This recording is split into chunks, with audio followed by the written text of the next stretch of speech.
Arsenal fans smiling ear to ear like John Terry at a swingers party after the great escape was complete. Now, I'm going to break this down bit by bit about their goals and give full credit to Arsenal because God knows I do like to criticise them at times, but they thoroughly deserve this result. Olivier Giroud, hat-trick hero. A couple of seasons ago, if you would have said I would have been saying this on camera, I would have thought you were high. What on God's earth has gotten into this guy? I'll tell you right now what has. Sticking to what works for him, getting into the box, making a nuisance of himself, utilising his height, his strength, his heading ability, all of the above. That's what Olivier Giroud has been doing, and that's why Arsenal are seeing the rewards from a striker like him playing into the role that he should be playing, and rightfully so. Arsenal, a lot of credit to them. Without Alexis Sanchez, without Coquelin, this is a clear example of how you nurture talent. Louis van Gaal, I'm calling you out. Yes, this is.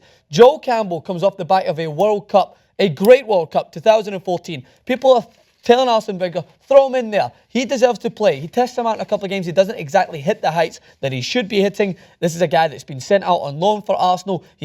Arsene Wenger, as many people do criticise him about this in the past, and I do think this is actually a blessing and a curse for him, but in this situation, he got it bang on. He's nurtured this kid, and now he looks like a player. When you've not got Alexis Sanchez in there, who is obviously one of the main focal points of your attack, what do? Well, you utilise your players that you have in your depth. Oxlade-Chamberlain now is looking at around him, and now he's been pipped by Joe Campbell, a player who wasn't expected to be coming into the starting lineup, but is taking this opportunity with both hands, using the experience that he gained from Olympiacos and other teams, and now he's putting it to the test, and it was a fantastic pass for Giroud's second goal. Unbelievable reverse ball into the box. And I am getting over the top here for Arsenal. I'm not singing their praises that they're going to go on, get to the final and everything else, but this is a testament to what it means to have a squad.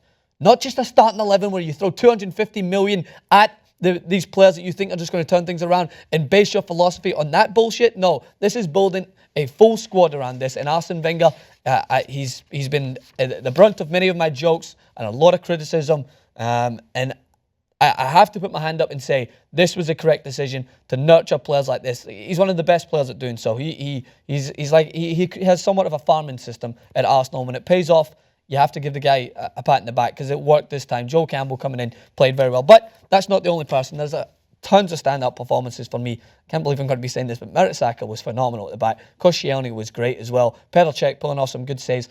Overall, it was a little bit of a fidgety start for Arsenal. They didn't look like they got into the game as easily as I thought they would have, but Olympiacos, there's a reason why Bayern Munich were the last team to beat them at home over an abundance of games. They're no means a mug at home. To beat them 3-0, after looking at the list of the teams that they've played against in the past, Manchester United, tough teams that have all lost at the hands of the Greeks when going to Olympiacos. Arsenal went in there and made them look below average. A 3-0 comfortable win, had to win by 2 goals. I can't sing their praises enough. So Koscielny was great at the back as well. They looked solid despite that little bit of a rugged start. In the middle, their midfield looked a little stretched at times with Flamini in there, who I think is a good utility player. Aaron Ramsey did his job. But the standouts for me, as I said, they are, despite Koscielny and Mertesacker, Joe Campbell, Mesut Ozil, and Olivier Giroud.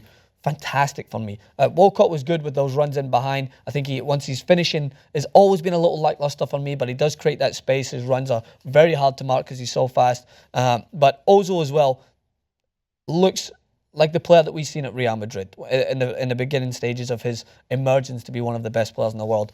I have criticised Ozil in the past because he's been somewhat flattering to deceive in the bigger games. I remember a couple of seasons ago he played away at Everton, rainy, cold day, and he looked like a lost boy. He looked like his mum had dropped him off for school on his first day, and he just didn't want to be there. But now he's obviously coming back into his form. He's confident. He's been standout. One of the best midfielders in the Premier League, if not the world this season. And he shows it once again. Composure in this game. Very well played. Joe Campbell, as I mentioned. But Olivier Giroud, I have to go back to him. I mean, the guy does give off the douchey vibe, right? Let's be honest. He does give off the douchey vibe. Very arrogant. Very French. But I think the thing about him is that he's understood what his role in this team was. And at times, he might not be the first choice, because Arsene Wenger does like to tinker and does like to give other people a chance, and that is, I would say, a downfall of Arsene Wenger's mentality. But when Olivier Giroud has a bit between his teeth and he wants to perform, he is a deadly striker. He has got great heading ability. He's a smart player. The thing that I don't like about him, right, is he scores the first goal, that great header, which sent the keeper, who I think was a little off balance, started to try and guess which way it was to go, couldn't get his hand to it. But you see Giroud after that, it's almost like the light goes off and he starts to smile and he starts to play, but then he's making runs back into his own box, near enough, picking the ball up just to get on it. That's not what you should be doing, mate. I understand you're confident, but get out of there. You don't need to be in there. You've got talented players like Ozil who can pick up the ball and spread the play and get it to you when you are most dangerous, which is in the box. So he does do that sometimes. He used to do it all the time, and I used to get so mad, trying to do these tricks and pick the ball up in wide areas. I'm thinking, you're just a big, gangly guy. Use that to your strength. He has got a good first touch. He has got good technical ability for being big, but he's devastating in the box. So that's what he's been working on. That's what's been working for Arsenal this season, and that's why I get frustrated when Arsenal don't perform well, because they've got the squad depth. Everyone knows I have a slight allegiance towards Manchester United in the Premier League. That's just from a historical standpoint.